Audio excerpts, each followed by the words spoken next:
So, customer philosophy. So, yung customer philosophy is parang ang idea, pinaka main idea nun, doon na tayo focus. Main idea nun is na-deliver mo yung promise mo.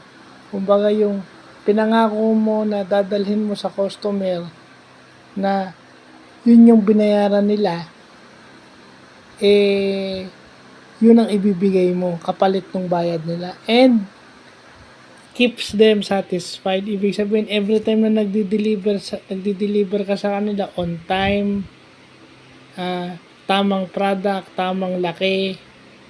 Kumbaga, sulit yung binayaran dahil sa sulit yung on time, sulit sa laki, sulit yung tamang laki, tamang dami. Di ba? So, yun. Yun yung kung titingnan yung Consumer Act of the Philippines, yun.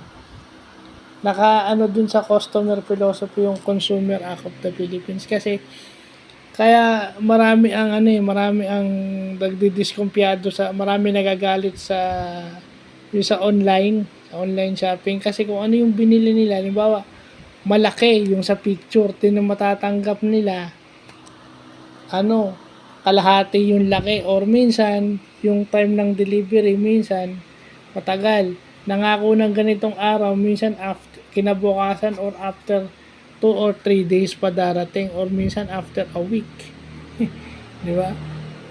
So, hindi na masasatisfy yung customer sa'yo pag hindi mo na i-deliver on time at hindi tama yung product na i-deliver mo. Minsan, hindi tama yung product. So, yun yung customer philosophy na tinatawag. So, yun lang po.